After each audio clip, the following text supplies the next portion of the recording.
सजयति सिन्दूरवदनो यत्पादपङ्कजस्मरणं वाषाणमणिरिव तं शां राशिन्नाशति विघ्ननां।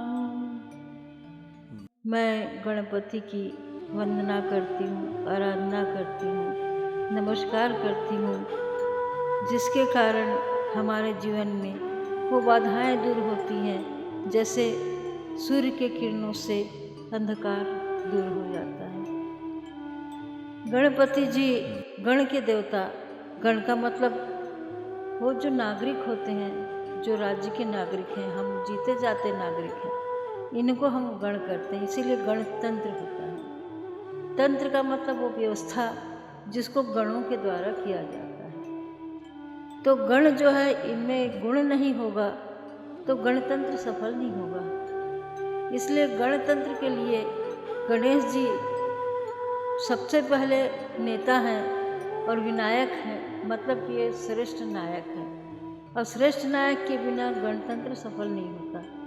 इसलिए हम आपसे सबसे पहले ये कहना चाहते हैं कि हमारे देश में मातृ संस्कृति, जो कि मैंने पहले बताया है, इसमें सबसे बड़ी खासियत है कि गुणों की संस्कृति है। गुण सबके भीतर गुण है, हमारे आपके सभी के भीतर, लेकिन वो गुण प्रकाशित तभी होते हैं जब हमारे ऊपर गणेश जी की कृपा होती है या देवताओं की कृपा होती है।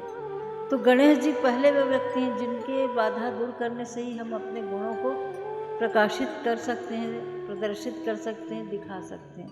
जैसे हमने कहा कि लता मंगेशकर सरस्वती का अवतार है, उसके गुण कहाँ पर है? उसकी आवाज़ में है। तो इस तरीके से गुणों का जो दर्शन है, इसको हम सगुण दर्शन कहते हैं। हम गुणों के कारण ही मानव बन सके हैं या श्रेष्ठ बन सके हैं, इसके अभाव में हम जानवर होते हैं। तो इस तरीके से गणपति की हम आराधना इसलिए की कि श्रेष्ठ नायक हमको रास्ता दिखाए, तो हम अपने गुणों को ठीक से प्राप्त कर सकते हैं, बाधाओं को दूर कर सकते हैं और सौभाग्य पा सकते हैं। इसलिए गणेश जी के 12 गुण हैं जो हमारे लिए शुभ करने वाले हैं। तो हम शुभ कार्य में हमेशा पहले पूजा गणेश जी की करते हैं। सबसे पहले जो गणेश जी का गुण है, सुमुखश्चैकदन्तश्च। सुमुख मतलब जिसका मुख सुंदर है, एक दंत वाले। सुमुखश्चैकदन्तश्च मतलब सुंदर मुंह और एक दांत वाले।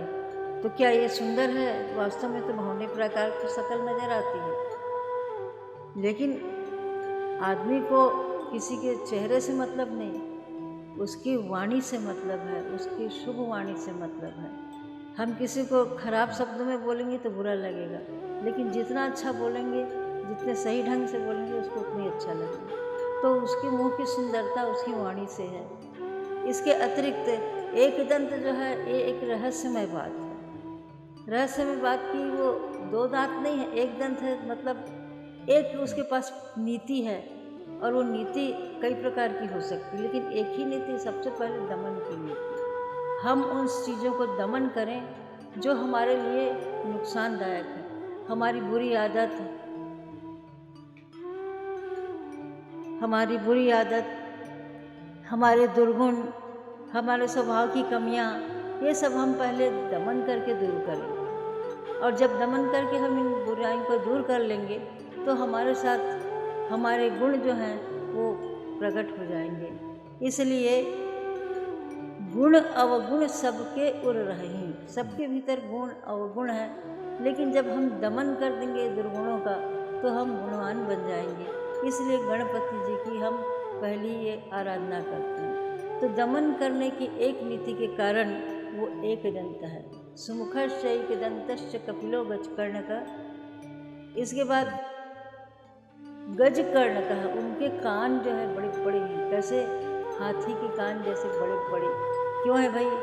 हमारे कान में हम ज़्यादा दूर तक नहीं सुन सकते, लेकिन जब हमारे कान में विकसित रूप होता है तो हम बड़े बड़ी बातों को भी सुन लेते हैं, अंतरात्मा की आवाज़ पे भी सुन लेते हैं। तो सुमुखश्चैकदन्तश्च कपिलो गजकर्णकः, गज कर्ण वाले मतलब उनके कानों की शक्ति तेज है और इसी कारण जो है वो सौभाग्य मिलता है।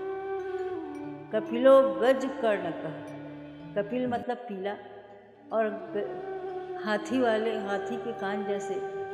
तो इस प्रकार हम देखते हैं कि गणेश जी के इन गुणों से हमको जो सौभाग्य मिलता है और उसके कारण उनका रूप क्या है, दैवी रूप है, सौभाग्य देने वाला रूप है। अब आगे उनके गुण हमें और देखते हैं।